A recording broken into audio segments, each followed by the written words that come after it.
Welcome to My Best 11 podcast. Today we are joined by a man who's got 46 Northern Irish caps and 5 goals.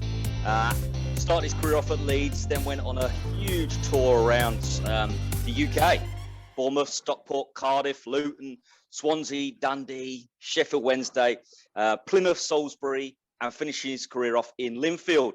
And is currently manager at Pirin Blagoevgrad. He said I'm okay to say it like that because he reckons he's the king of the city. How are you, Warren? I'm very good, thank you. Very good. You said it very, very well there. You weren't, well, not like the first time off recording, but you said it very, very well. Thank you. And Marv, how do you say it? You say it by...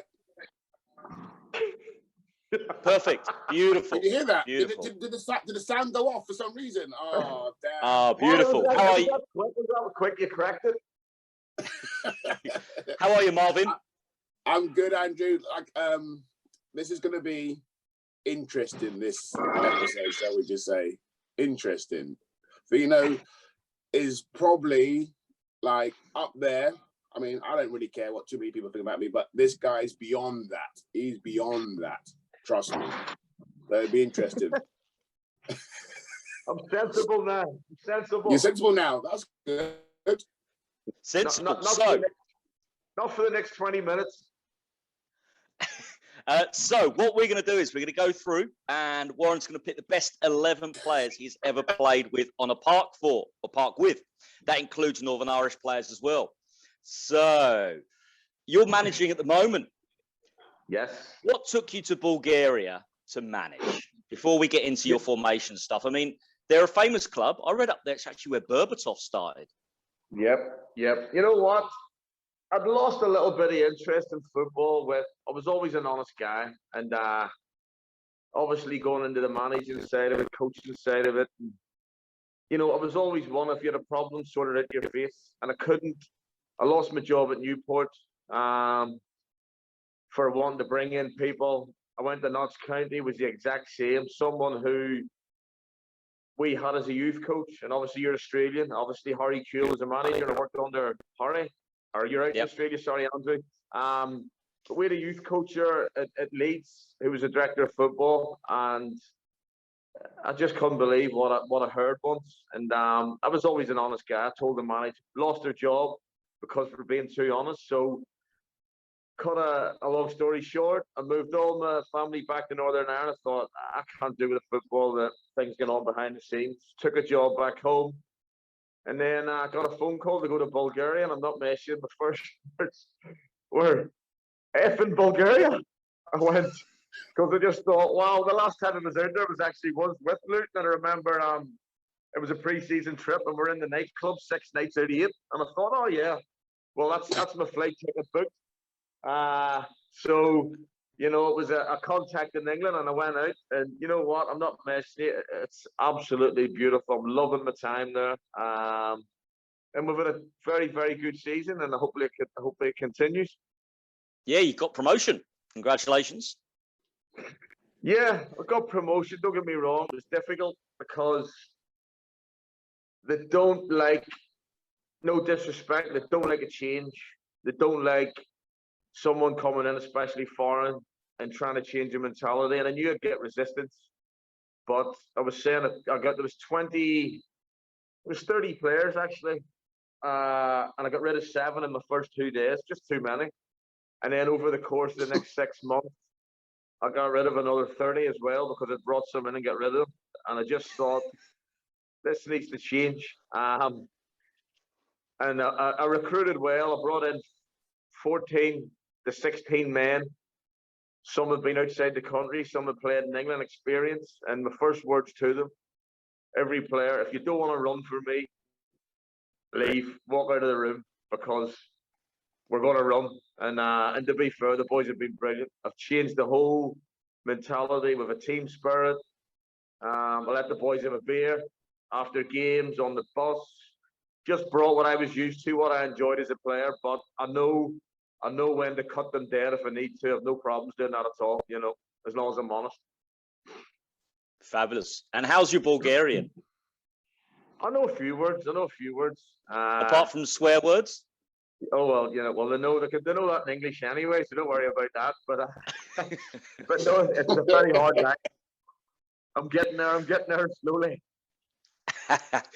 Fantastic. So what we're going to do is we're going to start off with your best 11. What formation have you picked? And did you pick it based upon players you wanted, or have you stuck to the formation you love? Formation I love. Don't get me wrong. I've played 4-4 or 4-3-3 the majority this year, but I'm a 4-4-2 man. Andre, I don't know what formation ever won a game of football, I'm being honest. For me, players win games.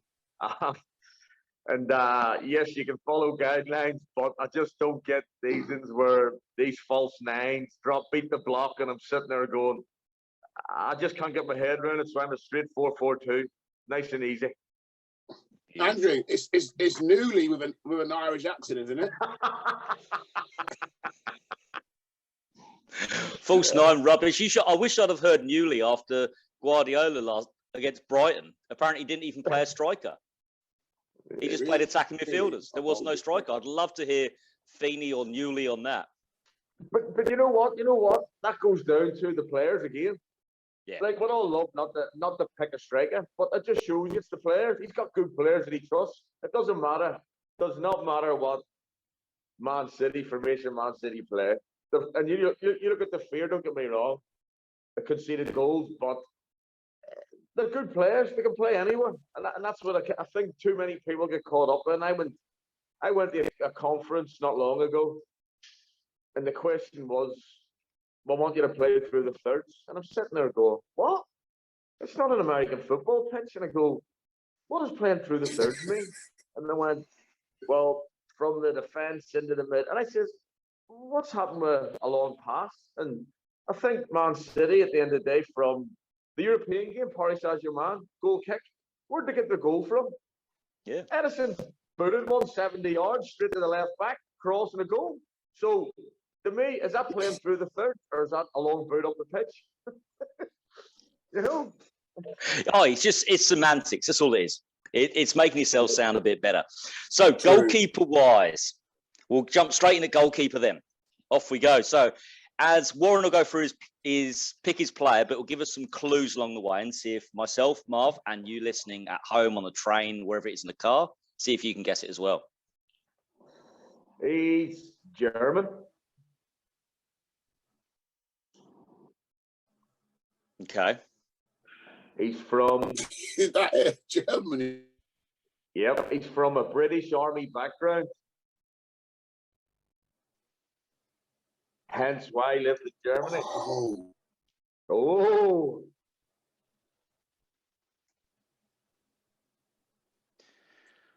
But he's not. Is he German? Yes, he's born in Germany. That isn't what I asked. Does he play for an international team? He did, yes. And now I reckon that team's not Germany. Correct.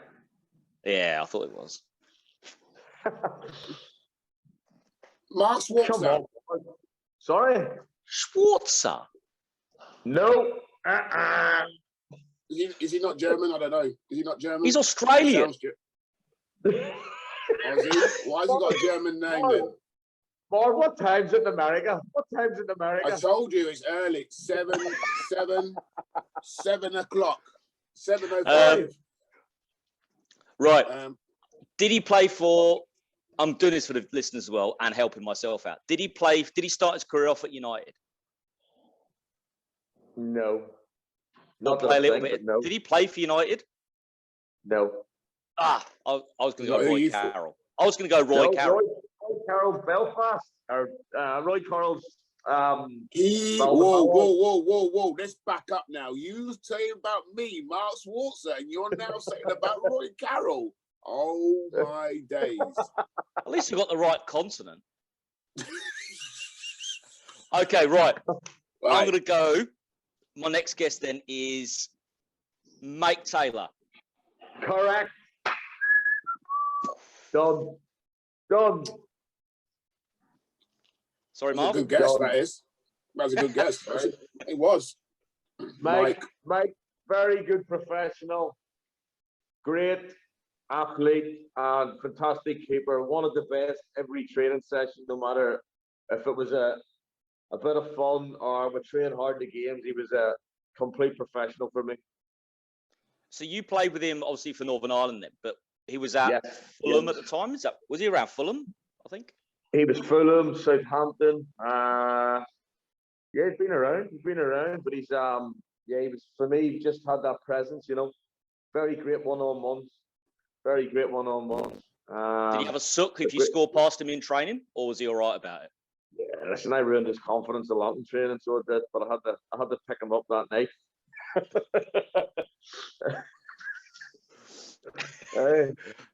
One of those goalkeepers. Crazy, or was he a book man? Did he have his head in the book?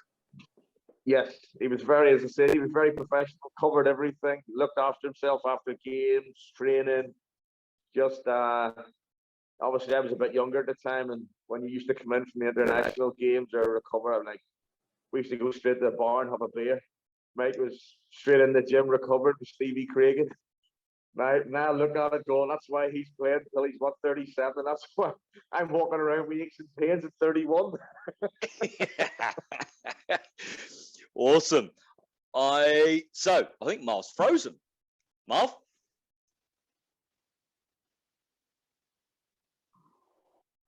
He's gone. Gone? Disappeared? Marv's gone. Marv's gone. We'll keep going. Right. If that's all right with you, Warren, without Marv. Yes, no problem. Awesome. I know your time's probably important as well. So we move on to right back. So right backs. Who have you gone for at right back? I played with very, very good right backs, numerous clubs, as I said, but one always stood out for me. He was very quick, athletic. You would probably call us the wing back. He was Spanish. He was Spanish. He come over in 2000 and would have been 7, and he went on to have a very, very good career in England with numerous clubs. So he came into Cardiff then? No. Yeah, that's all I assumed because you were playing with Cardiff at the time. Yes. Close. Oh, so he came in at Swansea then? Yep. Yes. Right. Well, my memory of Swansea defenders at that time is very low. I'm going to have to let you give it to me, Warren. It's a boy called Angel Rangel. Okay. Yep. Who went on QPR. I think he went to Wolves for a bit, but Roberto Martinez brought him in, and he was he was a right winger. Yeah. So he was for me. Don't get me wrong, got a lot of good right backs. Orange Hughes, Northern Ireland, Kevin McNaughton, Cardiff was Kevin Foley, Luton. But for me, Angel Rangel was very, very good. Very good. So you mentioned there Roberto Martinez, obviously when you were at Swansea. What was he like to play under? Because obviously he's gone on to, he's now in charge of the world #1 team. Could you see that coming with Belgium? Yes, I did, to be honest. Roberto was probably one of the best managers I played under. Very, very cool. And that's where I learned to be as honest as I can. One day, I'll tell you a quick story about him. One day, I'd scored 2, and we went to Yeovil, and we had a game on the Tuesday night, and I wasn't in it. I wasn't out in the team, and half 16 in this team, so I was quite a fiery character. By the time he got into his office, I'd kicked his door down. I was like, "Gaffer, what the f***'s going on here?" And he went, "What? Cool as a cucumber." And I went, "Why the f*** am I not playing?" He goes, "Sit there." And he goes, "What's your job?" And I went, "Score goals." He goes, "What's my job?" And I went, "Well, what?" He goes, "To look after a squad and to win a game." "Nah, you're not in it, so get on with it." I was just like, what could I say that? He's just killed me. And that's where I've learned to always be honest with players. And I look at their words now and I think, absolutely phenomenal. Absolutely phenomenal. Yeah. Oh, definitely. But so you thought he'd always gone to that heady heights then? And what have you Yeah. taken on board yourself? Well, Apart from, is from it him, just to the be honest, honesty? Is it just the yes, honesty, to be or? honest, yes, 100% to be honest with players, because I think if you're not, you'll tie yourself up and you'll always volunteer too much information. And players never forget. You've got to remember, players will come in and think about themselves. So Yeah. they'll remember them 1 or 2 words that you've said to them, where you've got to remember if you have 5 players coming in to see you, exactly what you said to every single one. So I try and keep it short, and I try and just be honest with them. Oh, definitely, definitely. So left back, moving across.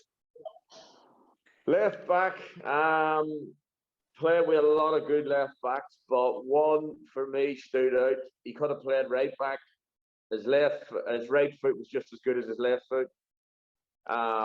Great tackler, international player, and played in the Premier League for years. Played in the Champions League for years, and he was born in the Republic of Ireland. Oh, that's thrown me. He's born in the Republic. Yes. Where did McPhail play? Steve McPhail was another fantastic player. McMacker was a centre midfield player. Yeah, I'd say he's more central mid, left mid, wasn't he? Yeah. That's where my gut was going. Very, very good player, Steve McPhail. Yeah, Marv's really good at these things. Where's Marv? He just disappeared. So you said Aaron Hughes, though, but Aaron Hughes isn't in there. No, not Aaron Hughes. Which club was he? Which club did you play with him at? Leeds. He's now a football agent. Oh, Ian Hart. Correct. Good. Yes, of course, Ian Hart. Ian Hart, very, very good. Very good. He was amazing shoot. His left peg. I remember some cracking goals. Phenomenal. And you know what? His right foot was just as good. Yeah. Was he? What was he like as a man, as a player? Was he a bit more? Because he came across as pretty quiet, actually. No, very aggressive, very fiery. Wanted to win. Big winning mentality. And as I said, I still speak to Hardy now. He's a football agent now. He's still in the game, and yeah, he's a great player. Great player. He was. He was a steady 7 out of 10 every week. Yeah. You say he's a football agent now. Yes. Do you work with a lot of the boys? Do you obviously working in Bulgaria? Yeah. Do you use some of the contacts to get you some good players through? Yes, 100%. I don't think you can ever leave anything behind, and it makes it a bit easier when you've got the ex-players you speak to, because they know what way it works and they know how hard it is for managers. So I try and stay in contact a lot with ex-players here, agents. Yeah. Well, you mentioned Harty. I know you're pretty tight with Kevin Nichols as well. We've had on the pod. Yeah. Nico. What's your craziest Nico story? How long have we got? Nico, for me, was a great captain. Aggressive, demanded the best of his players. But, you know, he never used to be scared. That's what he told us. Scared of anything. No, he didn't care of anything. Didn't care who he was playing against. But there was one that it's probably too rude for the camera, to be honest. Because Nico was very extreme, very mad. But he just, when you went into the changing room, that changing room was like a nightclub. It was so ready, so lively, so noisy. But to be fair to him, come football, he had us ready. He had us ready for war. Yeah. And he was a fantastic captain to have. Yeah, is that the type of dressing room you loved? Is that, I mean, you'd probably come across loads of types of dressing rooms. Is that the dressing room that got the best out of you because of the type of character you are? Yeah, it was. We had a great team spirit. You know, we didn't care who we played against. I came in late, obviously, because I was at a club and they bought me. But it was a fantastic changing room to be in. Great characters, men, and they demanded the best of each other, and that's why we were so successful. Yeah, definitely. And was it an easy move from Stockport when you came across? Yeah. You know what? They wanted to take me. Nearly wanted to take me in the summer, but I signed a pre-contract agreement with Stockport. and I couldn't let it happen. So as I said, thank goodness I'm on to have a good season, and that eventually come around. Yeah, yeah, and then you signed obviously first season in the championship as well. Big jump. Yeah, it is. You know what? But I think nowadays, I think it's tougher years ago than it is nowadays. I think there's too many players going from non-leagues, League Twos into the Championship. And obviously, I've no disrespect to foreigners coming into better, but I think it was harder years ago. Being honest, you could tackle, you could kick. You know, the pitches weren't as good. You know, and I just think I look at it now, and I think it's, you know, when you played years ago, it's you could destroy teams now for me. You know, just by being aggressive. Oh yeah, definitely. And you say pitches. They were. I remember Kenilworth Road come December till April, as amazing as the groundsmen were. It was like a field. It was like just been a plough gone by an harvester had gone through. It was ridiculous. So no, 100%. Awesome. So centre backs. Moving on to your centre backs. Centre backs is very tough because, you know, I've been on the pitch with the likes of Rio Ferdinand, you know what I mean?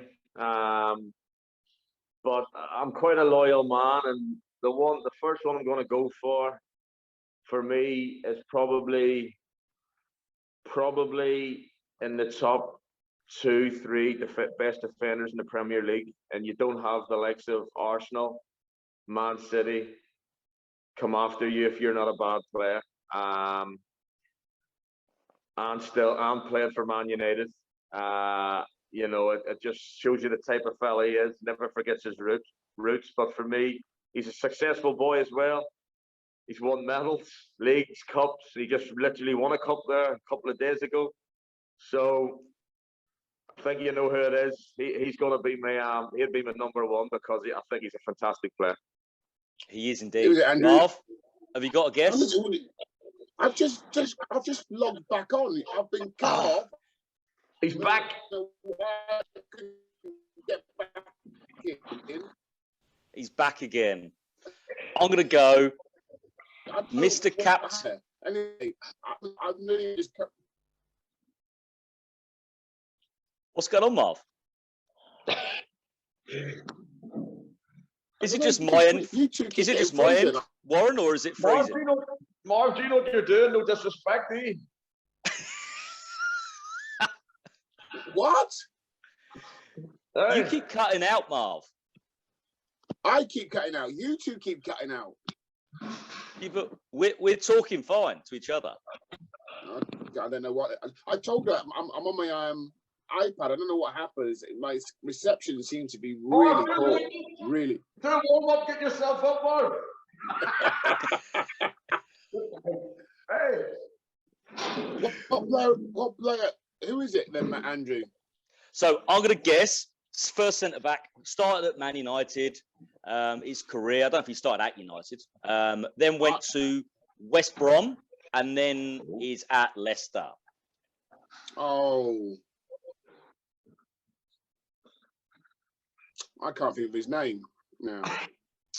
I can't. I can't think of his name. Dark hair. Johnny Evans. Johnny Evans. Johnny Evans, Marv. Yes. It came to me. Yeah. He's been around forever. Yep. And you know what? I just said you can't have Arsenal, Man City, 18 million for him and be a bad player. You know. How old is he, Fino? Yeah. He's 32, Johnny. Is that it? And you know what? You know what? He's a great kid, great brother, and what I love about Johnny is Boys Club in Northern Ireland. He gave a substantial amount of his own money to keep the club going. Really? Yeah, and I mean a substantial amount, and he never forgets his roots. But talking as a player for me, and I just said before you come on, at the likes of Rio Ferdinand when I was at Leeds, but you know, you're playing with Johnny, and he's a great kid. And for me, I'm very loyal that way, and that's why I went with Johnny. No, that's fantastic.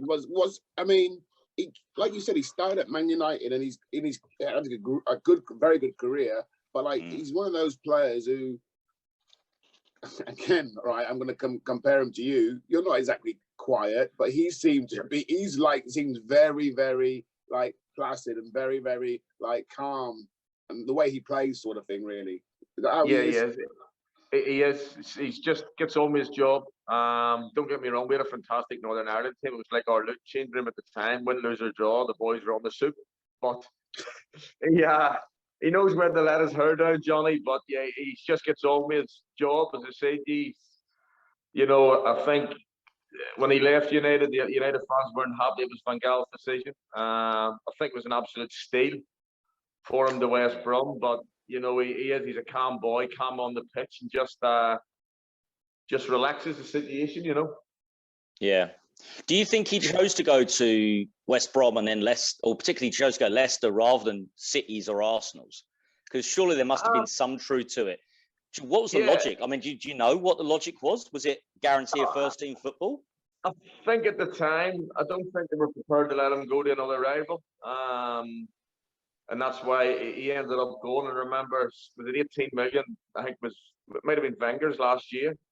And then City with 24. And I don't really know. Look, his father, Jackie's his agent.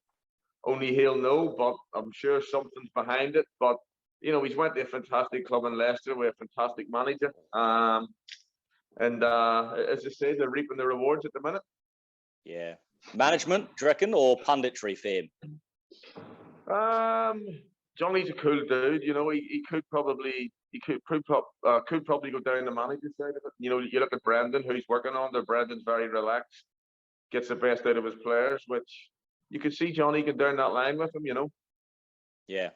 Yeah, awesome. So next to Johnny Evans. Another tough one, but look, I love my best mate, Gareth Mccauley. And as I say, but there's one that I always found very, very, very hard playing against. Good old fashioned British centre half for me. Marv might have played against him. Played for Birmingham, and he played with me at Cardiff, but very, very aggressive playing against, and also demanded the best in the changing room. A hell of a lot of respect for him because he was a born winner. And as I said, he played with a lot of players, a lot of good centre backs. Was he an international? I don't think he was. He might have been under 21, Mark. He might have been under 21. But I remember he gave me 4 stitches in my eye playing against him. And the funny story was when I was at Luton. Remember the wee old doctor? The glasses, the wee doctor, the wee grey hair. Doc Berry. Right? That's it. The doc goes to me, "Oh, you need stitches." And I says, "Dude, doc, blood's pissing down it." I says, "Do you think so, doc?" Yeah. Get to half time. So I walk out at half time. I'm nearly sure I could smell whiskey in his breath. Right? He goes to me, "Oh shit, I forgot the anesthetic." And I went, "What?" He goes, "I'm gonna have to do it without it." You can see Newly's trying to do a team talk. I'm fucking sitting in the bed with blood pissing down, taking his time. He pulls out the wee hook. I can't, I've got no anesthetic. You're gonna have to do it with no needle. So I'm sitting there going, I can smell whiskey in his breath. He's got no anesthetic. What's coming next? And to be fair, I grit my teeth. And he got it done, but fuck me, was he in pain? Was he in pain, Mark? Oh my God, look at you. But so who was he playing for when he was at Luton? He was at Cardiff. Cardiff. And I might have played against him. Yes, aggressive, mate. He was played in the Carling Cup final. Oh! 3 times for 2 different clubs. And the FA Cup final. Aggressive. No.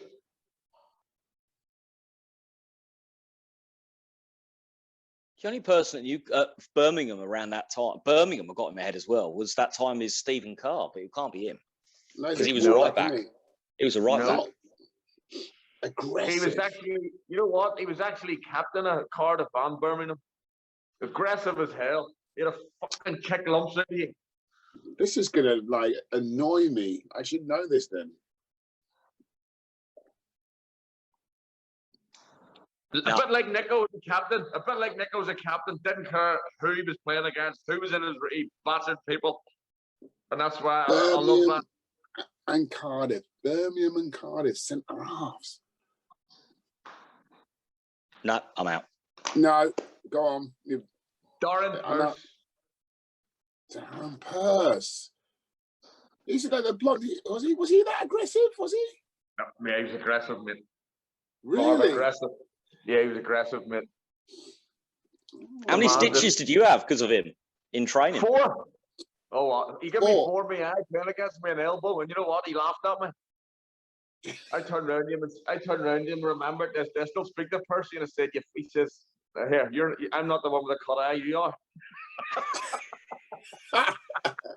Darren Purse, yeah. Did he not think he was?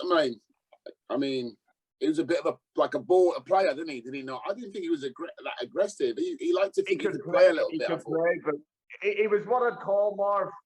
I don't think anyone could do it nowadays. He was a defender. No one could defend nowadays for me. Right. You know, but he was a defender.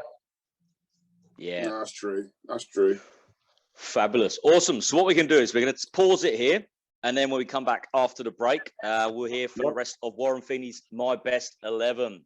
Hi, I'm Kelvin Davis. This is Sean Dyche. This is Ricky Hill. My name is Kevin Nichols. My name is Mark Pembridge. Hi, my name's Rebecca Lowe. Kevin Gallen. Hi, my name is Nick Harford. My name's Steve Davis. This is Ian Foyer and Kevin Foley. My name's Graham Alexander, and you're listening to My Best 11. My Best 11. My Best 11 podcast.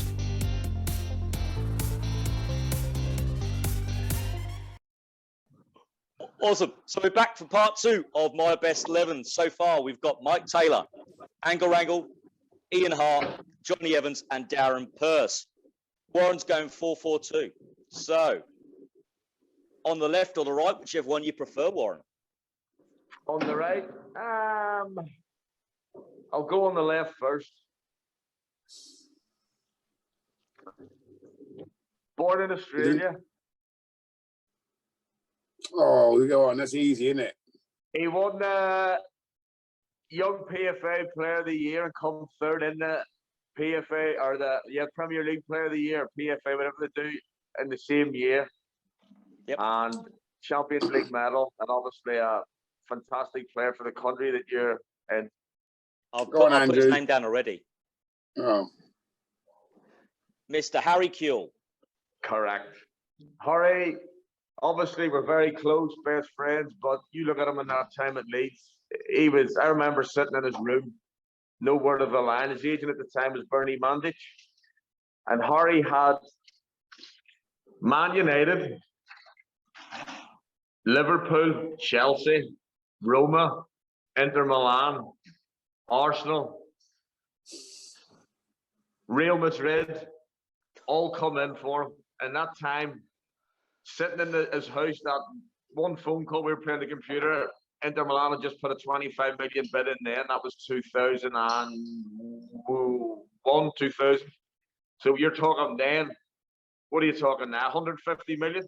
Easy. What age was he then, Fino, then? What age was he? Harry would have been 20, Harry would have been 22, 23 probably. 23. And yes. And he had to pick. I was just sat there gobsmacked. He had to pick where he wanted to go, and he chose Liverpool. It was funny because Arsene Wenger flew him to Monaco and had breakfast in Arsene Wenger's flat in Monaco. And he chose, all his wife's family are all diehard Chelsea fans, but he was a Liverpool boy, and that's why he chose Liverpool. You know. But for me, him, because at that time, what player he was. What's a player? You know. Oh, he's potentially the best player in the country at that time. Like you say, he won awards galore. He was unplayable, and then his career was just, I wouldn't say ruined, but it was curtailed massively by injuries. Yeah, he was unbelievable, and you know, he gets it himself with the injuries regarding. That's the one thing. He was a difficult groin problem, and he was gutted. You know, obviously regarding it with what happened regards Liverpool, but I said to him, you can't take you've got a Champions League medal. No one can take that away from you. You know? Yeah. Oh, definitely. Champions League medal, amongst other things. And he's a legend here. What was he like when you worked with him then obviously kind of 10, 15 years later? Because you worked with him at Notts County. He's very, you know what? Harry's very, thank you, son. Harry is very, very football minded, looks really deep into the game. Probably, I'm not going to lie, probably one of the best, if not the best coaches. You know, there's things I've learned off him, I'm being honest. Where I like to manage, he's probably more into the depth of coaching. And it's a shame, really, that he's out, because his ideas are very, very good. But that's what I said in football. You don't get time nowadays, they're a nightmare. And but he's very strong-minded, strong-willed, and he'll stand by his guns to get what he wants, you know? Yeah. So is that going to be... Oh, go on, Andrew. Do you think he's gone in? Do you think he's gone into management at, and I mean this respectfully, at too low a level, where quite a few people speak about Gerrard and Lampard. They go in at too low a level and they get frustrated at the players. They can't do what they expect them to do or what they could do. Do you think that's maybe because obviously he's been at Crawley, at Notts County? Andrew, you know what? Absolutely spot on. Spot on. And we've spoken about this. And for me, he needs to be in a top League One championship team, because his training methods are very good. But what you just said there, you know, and I've found that with some of my players in Pirin. I've got two players who play outside the country, one for PSV Eindhoven and the other at Midfield and Fulham. And they at times get so frustrated with the rest of the players because they'll never get to that level where they've been. And Harry's the exact same. And we've spoke about this. I said, what you're doing, even when we're together, I said, what you're doing, I says, the higher you go up, them players will get it. But, and, you know, you can look at it and say, well, you've got to adapt. But as I said, I can see your point, definitely. And it has been spoken about with him, you know. Yeah. But he's probably applied for those jobs, though, hasn't he, Fino? And just obviously not had the rub of the green to get the jobs. No, you know yourself. You look at it now. Look at the managers. What gets made difficult? It's the merry-go-round. You come out of one, you go into another, and it's so hard. And that's why I'm glad in a way that I'm out of it. You know what I mean? I'm out of the country and I'm in a different place where I can, you know, put my new ideas and what I want. And I just look and think sometimes it's just the same people getting the same jobs and, you know, and the same. It winds me up a little bit, you know. It still shows kudos to Harry Kewell that he's not thinking, well, you know what, I haven't got that job. I'm not going to take those lower league jobs. He sounds like he's a real honourable, good guy. Well, look. No, he is. He's very loyal, Harry, and he wants to try and prove it. And then.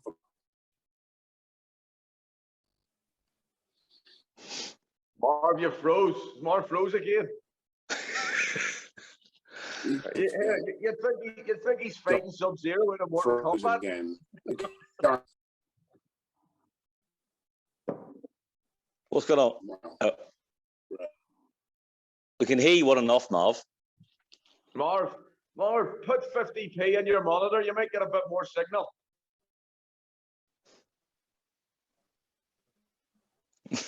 I'm just making notes to edit this bit out. We'll keep going. So, Harry Kewell is on left wing, right-hand side. Right-hand side is a player who's played in midfield, but he's played right midfield. For me, he's the fittest player I've ever played with. And this person used to eat Chineses, used to have a beer, broke all the rules, but what a player he was. Probably England international, now a manager, and he played centre mid, but he also filled in right mid. Oh, there's so many you can make that comment to, but the Chinese thing and not being that fit's thrown me. So I'm going to go. Do you know what? Stevie G. No. Where'd you play with this person? Leeds. Midfield at Leeds in that era, because you were an incredible era. I mean, working under, I'll get to it in a sec. I'll get back to the player, but working with O'Leary, what was he like as a manager? David was cat, I okay. hear. Yeah, he was okay. You know, he probably at the time found it a bit hard from assistant to manager, but you know, he got the respect of his players, and he was totally different to George Graham, I'm being honest. But I got in the first team squad twice on the bench. I got a bad injury, and then you know what it's like. Your name's there and your name falls. But as I say, I had great times there. I loved it. And that's where these players at that time, I've got to mention them because they were, what were the third, fourth in Europe at that time, you know? Oh, yeah. It just a hair's whisker away from Champions League final if they hadn't lost to Valencia. Yes. What was it like when that whole thing came crashing down, though, there? Because, I mean, it really did within a matter of months. Yeah, don't get me wrong, I still speak to Mr. Chairman now, Mr. Ridgedale. I went on to a couple of clubs with him, but, you know, I look at it now, you know, they can't take away the enjoyment we had there, the team and the spirit. And, you know, at the end of the day, we just got to concentrate on the football no matter what went on behind the scenes. And as I say, it was a fantastic club, great club, and it's great to see Leeds back where they belong. Yeah, oh, definitely. And playing beautiful football as well under Bielsa. So even though I just tried to buy myself some time, I'm going to need another clue. Big London boy, and he's now a manager in the Championship. Manager of the Championship.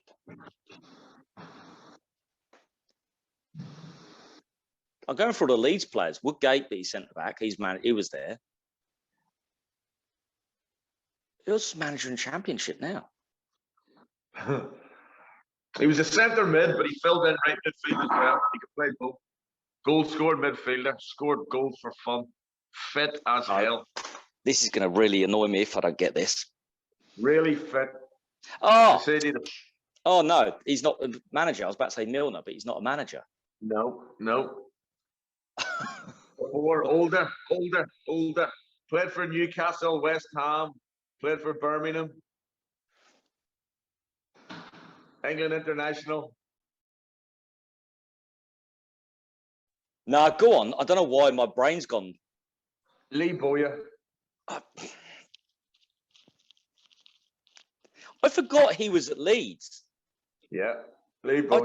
I don't know why. Yeah, all I see him as is Newcastle and Charlton. Obviously managed Charlton for a while. Now he's manager of Birmingham. Birmingham. Yeah. Oh, Bowyer, great in his day, and obviously he's quite famous. For some people, he's famous for his argy-bargy with Kieran Dyer. Was it him who had the argy-bargy with him on the pitch? Yes, Kieran Dyer, yes, still Kieran Dyer. But it was good. I mean, that group of players, wow, absolutely incredible. Absolutely phenomenal. Do you know what? Do you think Bowyer was a victim of maybe not being a fashionable player? Because obviously in that era you had Scholes, Gerrard, Lampard. I mean, it goes on forever. He's not a very fashionable name. What he did wasn't very in vogue. You know what I mean? 100%. He was what you'd call a rough and ready box-to-box midfielder. Don't get me wrong, Scholes for me, if not the greatest midfielder in the world. What you said, Lampard, box-to-box, but Gerrard, Bo had that rough and ready edge to him as well. You know what I mean? He was nasty. And as I said, he was always in where it hurt at the right time. And yes, don't get me wrong, he could play, but I know what you're saying about the flair that Emmons had, but he had pure determination and attitude. Got him, and as I say, his goal record was phenomenal. Yeah, he was. You forget about his goals record, and then he obviously changed his game when he went on to particularly Birmingham. It really changed the way he played, and quite a lively dressing room at Leeds. I know you've spoken about Luton, about Northern Ireland, but was it a lively dressing room, or were there so many kids that were coming through? It was a bit weird. The dressing room was phenomenal. It was even the injured players. We used to have an injured players' day out. You had to be injured to get on the bikes. We used to meet up on the bikes, get our helmets on, cycle to the bacon shop, have our bacon, and then we used to do a pub crawl around all the pubs in the village. Because you know what it's like, you're injured, and with long-term, Woodgate, David Batty, myself, who I'm just trying to think of all the like Paul Robinson.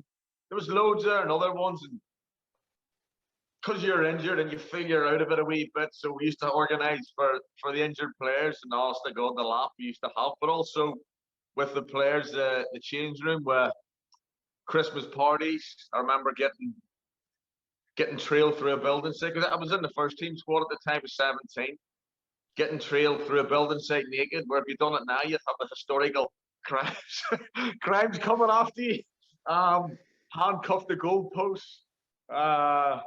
You just, and you know what? I'm not lying. That's what made me, and why I respect and have discipline to this day, because I look at some of the kids that drive up at the training grounds, they're 30 grand Mercedes. We don't have to do jobs no more. We don't clean boots. I've got my wash bag. They'll be released in 2 years. Where then we were clean the change rooms, clean your pros' boots.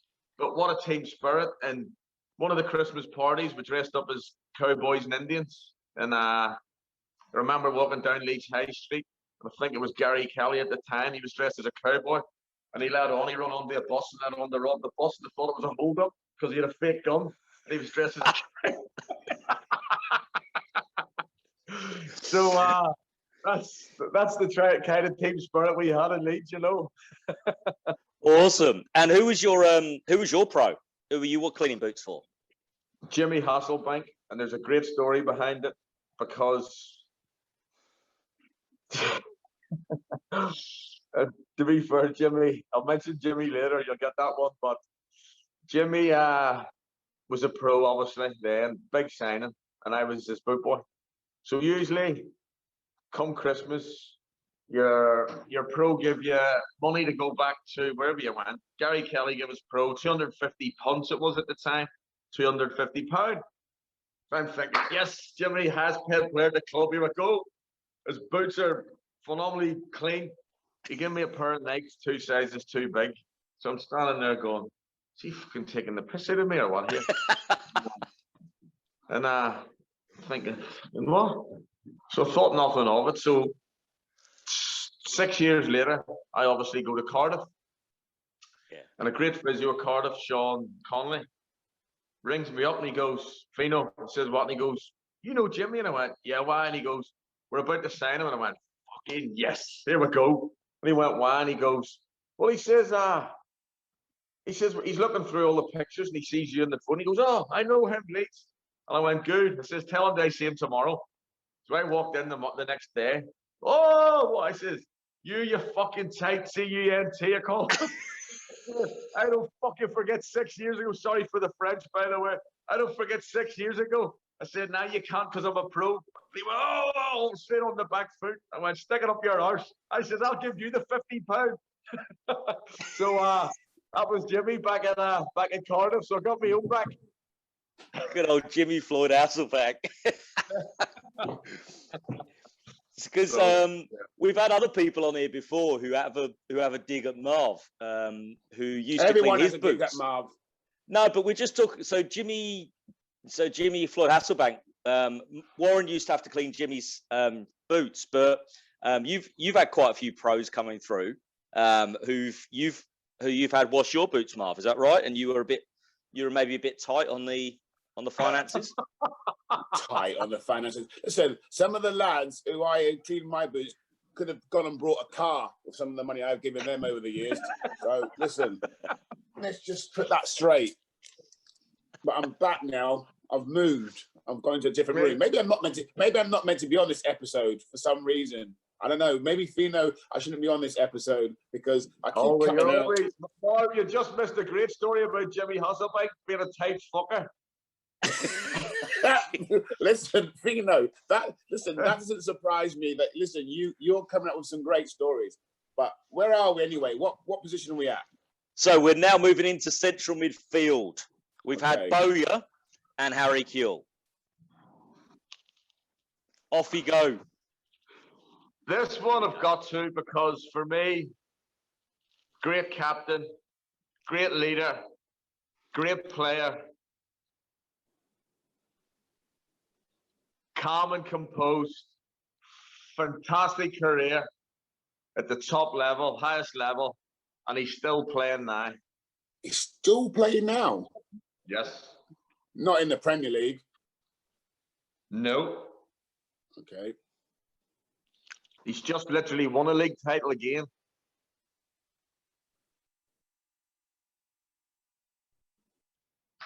Oh. Go on, Andrew. Oh, no, can't be him. No. Oh, you don't know, say it. No, totally ignore me. I was about to say somebody that it can't be. Oh, unless, hang on, no. Yeah, Stephen Davis. Correct. Yeah. See? I've got to go with my gut. I was going that way, and I Yes. thought, hang on, did Rangers win it? And I wasn't sure if Rangers won a title or not. I got confused Andrew, myself. Menu's going to fall out in a minute if you don't understand. That's my blood. Menu's going to fall out in a minute if you say that Rangers win it. Hey, fuck's sake, that's blasphemy. That's blasphemy. Hey. Did you not fly over and do the celebration in Glasgow like all the fans were? Yeah. I've got my Rangers flag in Bulgaria in my office on the side with a Queen's crown on it. Don't you worry about that. Hey. So Stephen Davis, great player. So you played with him, obviously, for your country. Yes, from a country. He's just, you know what? You don't realise how good the kid is. You can tell whenever top players can receive the ball when people are right up, and Marvel knows this, right up their arse. He's just so composed. Nothing changes with him. And what is he, 35, 36? Southampton, Fulham, you know what I mean? Rangers, and whenever Rangers as well were the good players, Mendes, no disrespect to now, but Pedro Mendes is, you know what I mean? Barry Ferguson's, he, was in there in 9, and as I say, he just won the Scottish Player of the Year award at 35. You know, and Unreal. He's led a team there unbeaten all season. So, you know, and when you have Steven Gerrard, someone like him come out and say that this player could play for the next 5 years, you know, you're a good player. You know. Yeah, definitely. So you spoke then about playing for Northern Ireland. Who's your debut against? My debut was against Liechtenstein, and it was funny because I got an international cap for the senior team before I got an under-21 cap, and I remember, weird. I remember Jimmy Magilton, remember Marv and Michael Hughes? Yeah, of course, yeah. Yes, well, them two took me way up the top of the mountains and just said, "Go and enjoy yourself." And you know, with that, and you know, I looked at them two good characters, good players, and yeah, and you know what? I've got a couple of funny stories for Northern Ireland after, if you want them. One's a belter that's still used in coaching courses, to this day. Really? It's a belter, it's absolute belter. So it is. You'll laugh your balls off on it. I can't believe that. It must be really quite like cringing then for you not to say it on here then. Oh no, I'll tell you on here whenever you want it. You ask me the questions. You know, we've had some. I'm not messy. I've seen some things on international setup. I can believe Fino. I can believe that. Knowing you, I can believe that. Trust me, I can believe that. But obviously, there's, you know, it's funny, and I wouldn't want to fire people under the bus, but there's been of course, and that's important. That's important. No, you know that's very important. I've no problems telling this one at all. No, I know. No, I know. I just want to ask you a serious question now, because you are quite serious. You seem to know that you've got a lot of knowledge about the game, and it's a case where when I first encountered you, I mean, you was like this. Was it from Bournemouth you came? Was it Bournemouth you came to? Stockport. I went to Stockport. You know what? I was just saying to Andrew earlier, I'd agreed to come, and then I'd signed a pre-contract with Stockport, so I went then at the year, you know. Right. But like you was always in, for me, always in the, not, it wasn't about playing and getting away. You was interested in the actual game. So when did your fascination of wanting to be a manager come about? Was it always something which you felt that you wanted to do? Well, yeah, 100%. And I think more, I remember me, you and Robbo went and done our badges. I was 26 at the time. Robbo was still playing. And obviously, you know, I was actually brought up with Mark Cooper not long ago, about the time I took us in the Royal Bar, and Big Dicey is all out the back. But I've told people that story.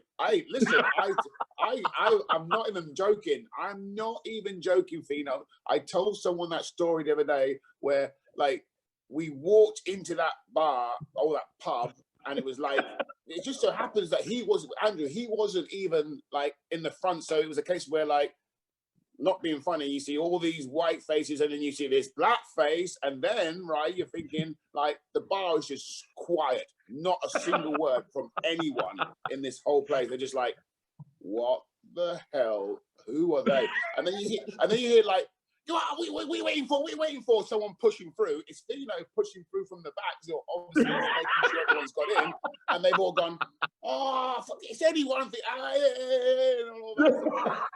Oh my gosh, so thankful that he did at that time, because you know what? I brought a physio over with me from the UK, and I remember he's an ex-soldier, Scottish.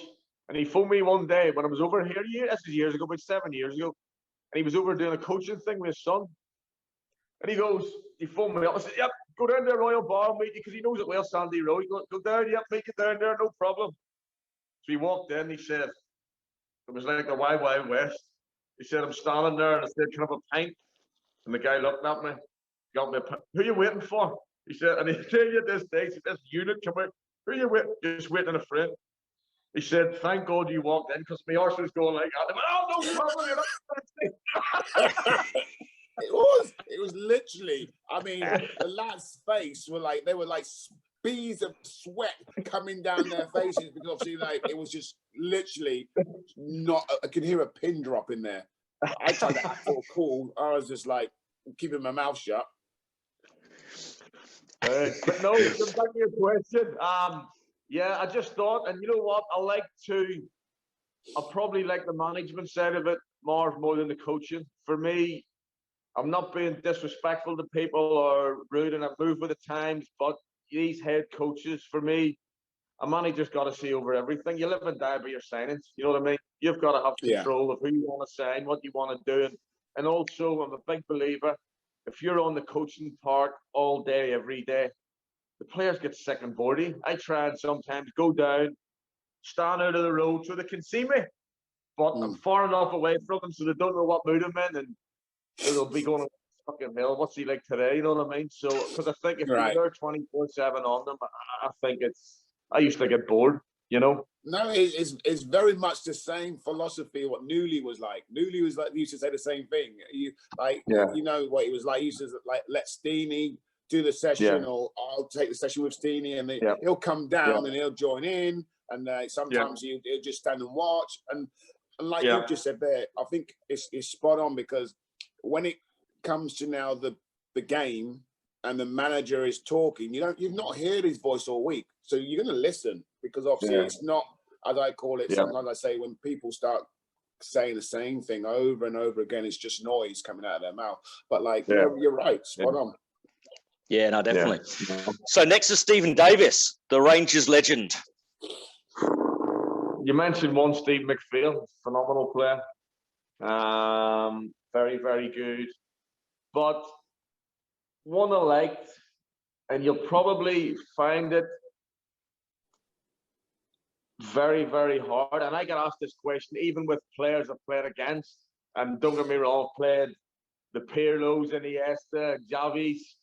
But there was one player who was the best mid.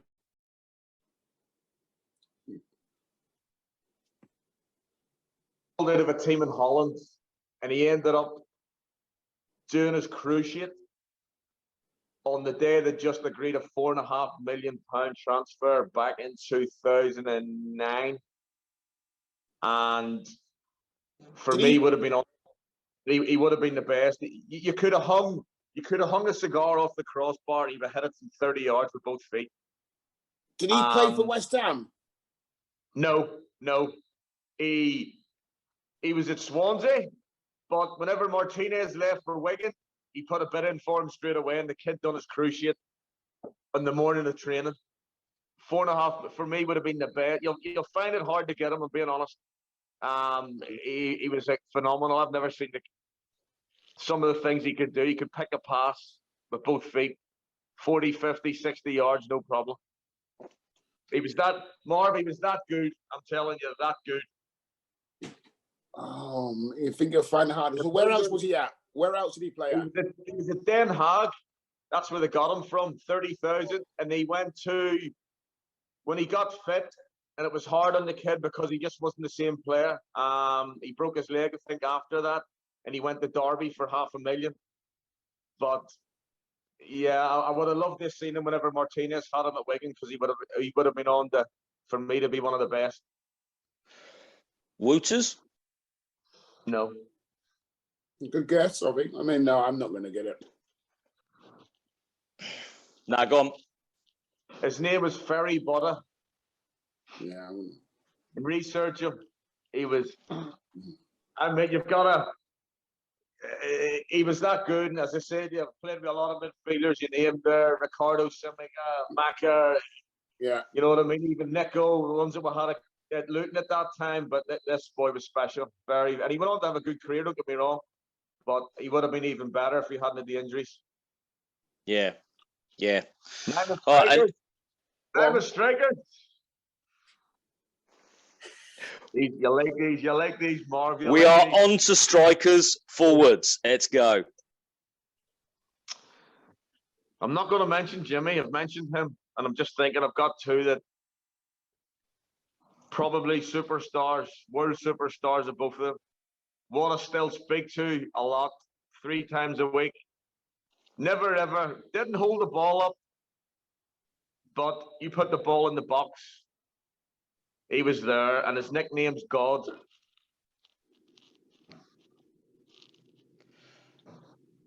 You got it, Andrew? I've got a logical guess. Go on, Marv. Well, I know he's 100% who it is. So if you're not sure, God? No, the player. I knew the player before I knew. I'm going to go David Healy. No. Give him a clue. Left, right foot. He is, I think, the 3rd all-time Premier League goal scorer.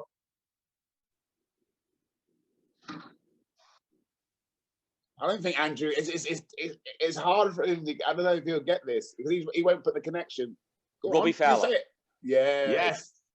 Yeah. At Leeds. Oh, Leeds or Cardiff? Cardiff. Yeah. Because he was at Leeds for a while as well. Was he at Leeds when you were there? He had just left when he went to Leeds. But yeah, we were 10 days into pre-season, and Robbie came in late, and so we all thought, yes, here we go, Robbie, big balls Fowler, here we go. We'll sit and watch him. He went over the fitness coach. He went over the fitness coach to do extra training, and I swear to God, he'd done 20 shots. This is no word of a lie. I was sitting there with my tongue hanging out. He'd done 20 shots in around the box. He scored 19, and the keeper saved the other. And you know what? His finishing, but as a person, as I said to you, he's one of, if not my best mate. We speak so much. Spoke yesterday actually. Was phoned 2-3 times a week. So down to earth, and I mean, but what a player he was. What a goal scorer. You know what I mean? I speak more of the big lads Ferdinand. He's a QPR. We done our badges together, and right. He said to me, "Fucking what's a striker he was." He said, "One of, if not the best." You know, and that's coming from Les. What a striker he was. Right. Yeah. And he's a manager now somewhere. Where is he? He's in somewhere. He's in India at the minute. That's it. Yeah. So at East Bengali Tigers, I think they are. But that's right. Yeah. Look, he's a bit like, he looks into football deep as well, but he knows that breakaway as well to be a proper manager, because he's played under fantastic managers himself, you know. Right. Yeah. Right. Yeah. Talking about what I said earlier on about Harry Kewell, Fowler was over here, and there were whispers that he had the same problems at Brisbane Raw, getting frustrated. There were whispers about, I don't know if there's any truth behind that, but there were whispers about the frustration of quality of player. Yeah, and at the start, then that's why he brought in a few English boys. But I think with his record, come the end of it, he done quite well with him. Oh yeah, it was all COVID stuff that caused him to end up leaving. But as a player and a striker though, wow, Wow. Phenomenal. You know. Yeah. Really, What did he teach you? Did you have, obviously you were into your career by that stage. Did he reteach you stuff? Did you learn much from him about? I think you've got to. You know what I mean? I said even in managing, I don't think you can turn around and say you've cracked it, you've done it. You're learning every day, and when you've got players like that, look, I go and watch as many teams as I can. When I can, to watch and train, to pick up new things. But when you have a player like him coming in, you know what I mean? I think you know you've got to, and that's where I get back to these kids nowadays in the academies. They turn around and go, I don't need to watch him. Who's he? Where I always tell my boys even to go and watch videos of them, and I still do. You know, Ibrahimovic, Aguero. I tell my wee lad to go and tell me the difference of the two of them, what they're good at. You go in these academies now, no disrespect. Who's he? I don't need to watch him. You know what I mean? That's where I think football's gone a wee bit that way. You know what I mean? There's too much done for these kids. They're 5-star health clubs you're getting into now. You know. No, you're right. Fino, but you might have, Andrew might have already asked you a similar sort of question, because obviously I've been cut off a lot. Was you always a striker when you was growing up as a kid, or was you like a different, like a winger or a midfielder, and then all of a sudden someone? Yeah, you know what? I started off as a centre back as a kid, not well with a school played me, but when I went to Dundee United, Craig Levine, who I loved as a manager, probably the fittest I've been, he played me right midfield. And you know what? I didn't have the ability like a winger to go, but I made sure that left winger wasn't getting past me. And, you know, coming up against the big boys was Aidan McGeady, and I remember, and I didn't care, he was quick. Lord bollocks then. I put him right over there. Sorry? You weren't exactly slow, was you? I wasn't slow, but you know what I mean? But when you're as a winger, I'm going, when you've all the tricks, I step over the ball and fall. But I made sure that way. And I think it's a bit ignorant nowadays, Marv, where you ask players to go and fill in position. Oh, and I've had it this year. I'm going, if you're named to play, I don't care if you said to me you're playing goalkeeper, fucking I'm in that first 11. You know what I mean? You do a job. And I think nowadays that's where I say I've had it and I'm going, no problem. Don't forget about it. No problem. I don't need to entertain them now. Like I had a 17-year-old the other day in the last game who I think right back now has been up training with us the last 2 months. Give him his debut. 70 minutes. He waves to the bench. I'm tired. I want to come off. I turned around to him. I look like that. I went, what did he say? What did he say? And he goes, he wants to come. You're fucking staying on. I went. I'm tired. And, I'm tired. I want to come off. He actually said that, Fino. I'm tired. I want to come off. He was tired. And I said, you're staying on. You're staying on the pitch. So we ended up scored 2 quick goals. And I went, I bet you fucking don't want to come off now, do you? But I turned around to the academy coach and I turned around and said, there's a difference. Look at the fitness levels. I said, load of bollocks. And that's where, Marv, I can't take people getting cramped. Can't accept it. That's an absolute, you know yourself. You're landing the pitch. Oh, cramp my calf. For me, it's a weakness to the opposition. I'm sitting there going, he's tired, he's bollocks. Yeah. You know what I mean? I can't accept it. Can't accept it. No, I agree with you. But I mean, what I cringe about now is for that whoever that lad is. I mean, he's going to struggle for him. I mean, one thing that you know as well as I do. One thing is to know yourself. You're physically tired and that you're thinking that you can't go no more. But you don't open your mouth and you actually come out and say that to anyone. No. So I mean, sorry for that, and you know what? Marv, you know yourself, when you're tired, you've got to go extra harder because you'll fall into that lull. You've got to train harder, you know what I mean? When you hit that tired, you've got to go bollocks. I've got to go even harder here, you know? But it goes back to what I said to you. And I'm not nailing the academies, but you know yourself, Marvin, you were off, but you can't speak to kids now. You know, as just said the Andrew, when I was at Leeds, I got tied to a goalpost naked, trailed through a building set. I could bring out and earn a fortune here for of bad memories, and that's what made me. That's what made me. You know what I mean? I just can't. I look at these I look at these kids turning up in Mercedes. Okay, I had one. You know what? I had one. This is a short a story. I had a kid I took in from Chelsea. Emergency goalkeeper, 19, seventh choice at Chelsea when I was at Newport. He played the first game because the goalkeeper, his wife lost a baby, bless him. Next thing, he wasn't my number one, so I left him out. His agent rang me. Why is he not playing? I says, because he's not. What do you want me to tell you? He's not. But he done well. I says, yeah, he done well, but he wants to go back. I said, no problem. I said, if he wants to go back, no problem. So he come in. I says, look, I have no problems. You wanted experience. You're seventh choice at Chelsea. You're not guaranteed to play anywhere. I'll decide. I sent him back after a week. $5,000 a week, and he pulled up on a 75 grand Mercedes. Where is he now? No club. My gosh, jeez. £5,000 a week as number 7 choice. $5,000 a week, and that was at 19 years of age. Pulled up on a 75 grand Mercedes, and he's got no club now. No club. Well, it doesn't surprise me. Like you said, I mean, again, going back, I mean, it probably was a little bit like, well, no, you got tied to a goalpost. It's probably on par. But I mean, I was similar when I was apprentice. I mean, jokingly just gave like a hand gesture, right, out one night to a couple of senior pros, and like next morning, that was it. And this is like in front of the manager, David Pleat.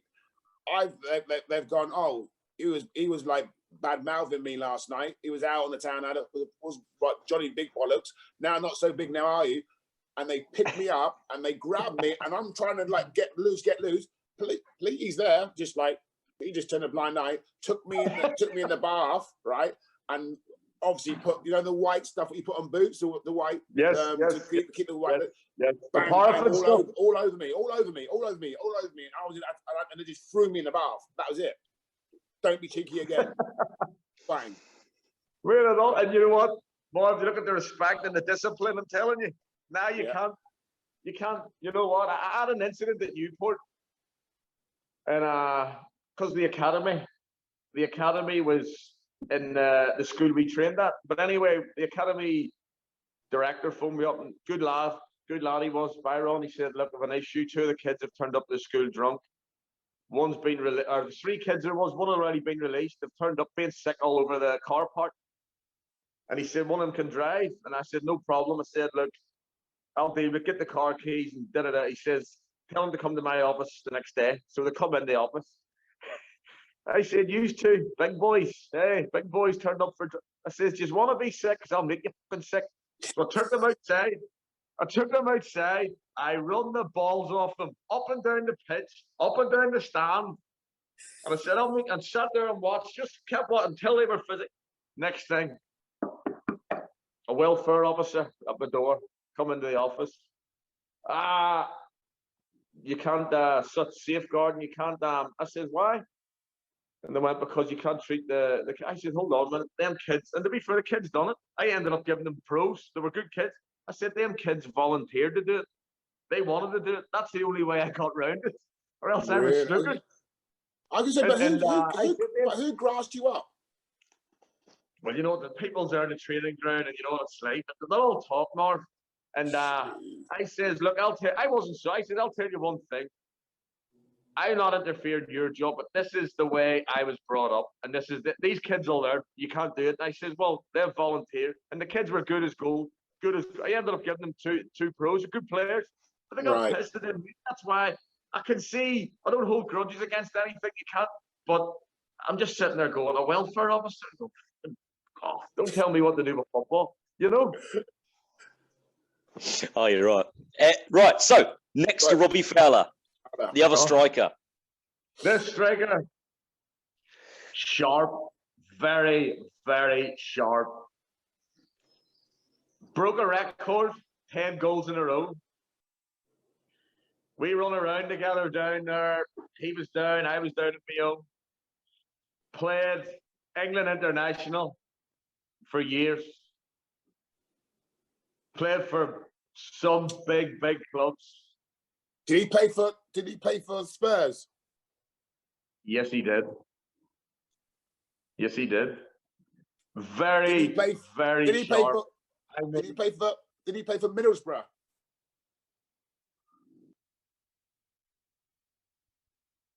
I don't think he did. No. Oh, okay then. Not the one I was thinking He of then. was very sharp. Could turn right foot, left foot, got shots off. What you would want to see in a striker, got shots off early. Scored hell of a lot of Premier League goals. Played for West Ham. Played for Spurs.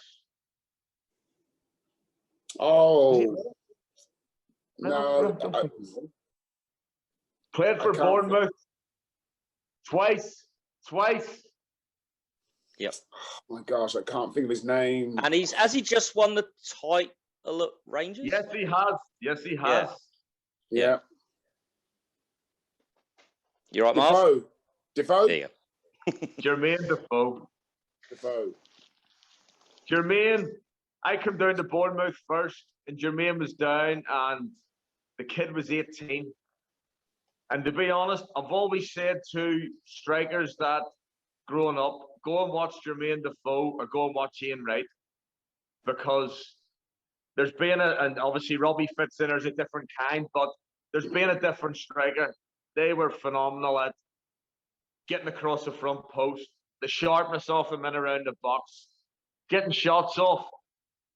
I love strikers like that there. And as I say, Jermaine at Bournemouth, he scored 10 goals in a row at that time.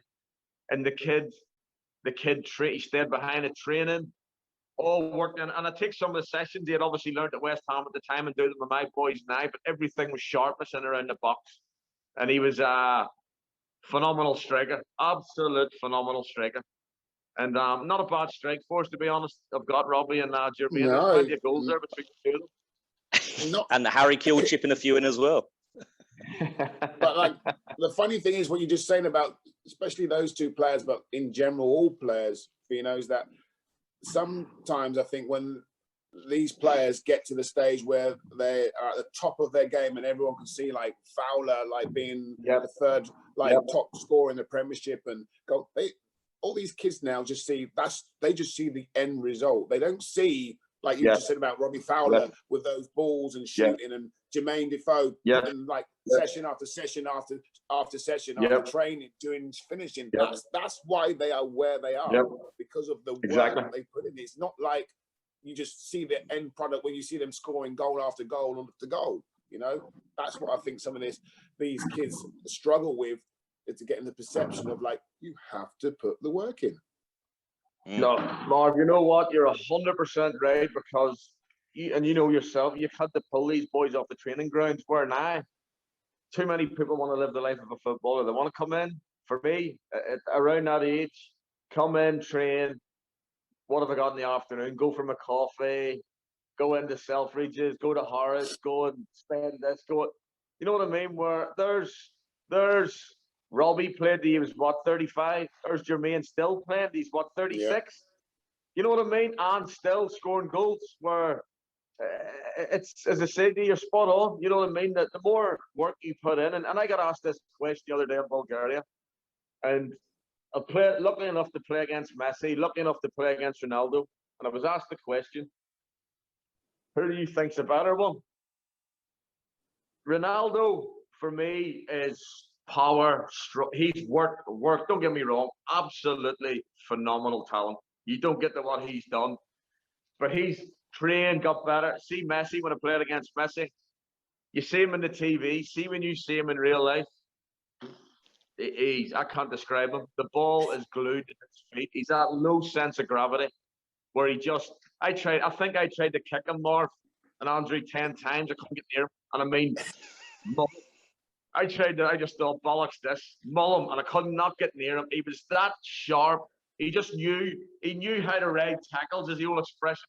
He was right. And for me, he was Bournemouth, where Ronaldo, unbelievable. Don't get me wrong, to a certain extent born, but I think he was in the first in the morning, last to leave, and I totally agree with you, kids. You can't get them out nowadays, Yeah, no, you're definitely right. Question in terms of obviously Robbie and Jermaine, but other strikers as well. You spoke about Jimmy Floyd Hasselbaink. when they turn up, you as a striker, do you think, wow, I've got to up my game now? Or do you go, oh, for God's sake, it's somebody else? Or do you see it as a challenge? Or how does it feel when the gaffer brings in somebody else? Do you feel like it's a middle finger up at you? Yeah, I think totally. Look, I had the situation when I was at Leeds, obviously, and Jimmy had come in, Robbie Keane had just come in, I got injured. I was the first team squads, and you know yourself, I said, at that time, Leeds were there. I got injured. You go back down to there, but in a way, I don't regret it because it gave me the balls and determination to start again and go and get a career. At Cardiff, they signed me, and I was in the Northern Ireland squads at the time, and we were some great games in the groups. We were going for qualification. I think we were top. Like, next thing in comes Robbie Fowler, Jimmy Floyd Hasselbaink, and I thought, here we go again. So I wasn't one to sit there. I kept Dave Jones' door down, and no, you're not going. I want to go on loan. You're not going. And Robbie and Jimmy were on big money then as well. They deserved it because they were top players. But yeah, definitely. I think at times you can, but I wasn't a person to sit back and accept it. I wanted to go, and I took the move to Swansea. Yep. So you're talking about youngsters. You're not doing what the youngsters do nowadays. You weren't happy just warming the bench, wearing your nice jacket. You wanted to play football. That's what you feel like you're born to do. 100% wanted to play football. Couldn't sit there and accept it, pick up my money, because I know you might sit there for 2 years, 1 year, and think, all good. But then you'll know that, what am I going to do after the year, 2 years? Where are you going to go then? Exactly. You know what I mean? Yeah. Where I think if you're playing, your name's there. And I said to you about the goalkeeper, he's not got a club now. You know, where you got to go and play. It's all right picking up a little bit of money, but it's not going to keep you for the rest of your life. Get down. And I think that's, I just wasn't one to sit there and accept it. You know yourself, Mark, getting prepared for a game, 3 o'clock on a Saturday afternoon is what it's all about. You train all week to play on a Saturday, you know? 100%. So we're going to touch onto it now. I mean, your manager, which manager is the one to manage this 11 you've picked? I love Newley, because Newley didn't care about the opposition. Not a care about the opposition. All about us. But speaking to Andrew, and you were off at the time, Roberto Martinez, he learned me something in football and I said that, you know, always be honest. He caught me dead one day whenever I scored 2 goals. If you listen back, it was a great story. And that's the one thing I learned with him. He was very cool. Didn't show no emotions to you. But he got his points in. He was phenomenal to me. Very, very good at, you know, where I wanted to go. And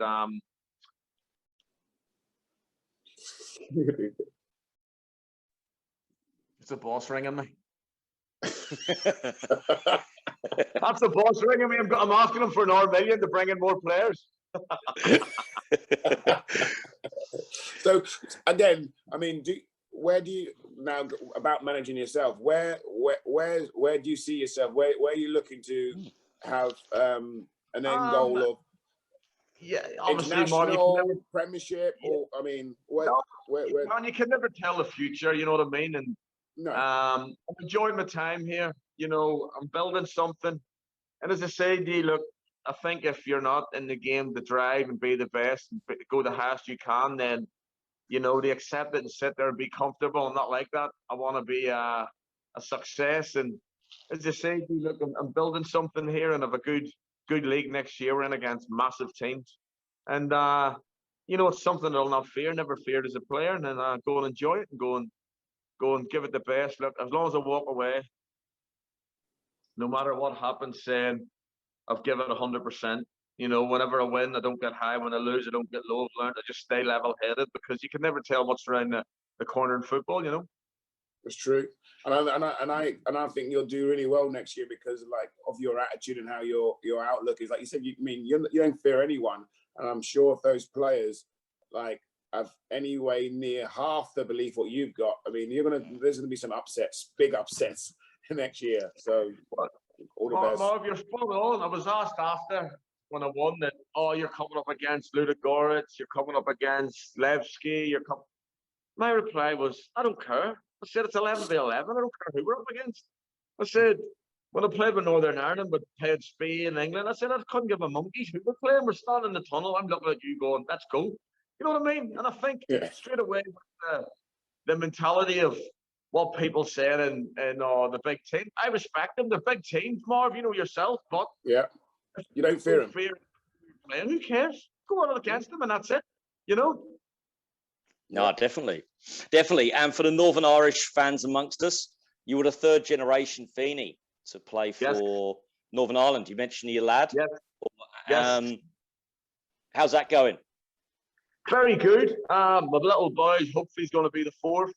But as I say, I'm not one of them people who, I don't put pressure, you know what I mean? I'm probably his biggest critic. I'm not one of them. I don't, people think because, you know, he plays football, I coach him. I'm not. I said, son, go and learn in the back garden. That's where you'll learn the best. No disrespect to anyone. I said, go and kick the ball off a wall. You know what I mean? People can do this, do that. You can go here, go there. But it's your drive, your attitude. And as I said, I learned playing in the back garden myself. You know, I think you can look at it. You go into the academies again, but you know yourself, when do you ever get kids now? They're all on their computers. I don't see a kid keep a ball up. You go into these academies, it's beat the block already at that age, and I'm going, what? You know what? Here's one for you. I tell my youth academy boss, I said, don't worry about formations. Don't worry about what way you want them to play. Just let them control the ball, pass the ball. I'll take care of the rest. That's all I say. You know, it is. It's the mini Newley with an Irish accent. Because that's when I was the youth team coach at Luton. That's all Newley did. No, he did. He goes, Marv, I don't care, right? If you don't win the FA Youth Cup, I don't care. Obviously, if you get beat every single game, just tell me who the next player is coming through. Yeah. Just show me the next player. That's all I'm interested in. 100%, 100%, 100%. You know, fantastic. Well, it was fantastic to speak to you, Warren. Nice to meet you, and no problem. It was great to hear your best 11. And ladies and gents, that was Warren Feeney's My Best 11.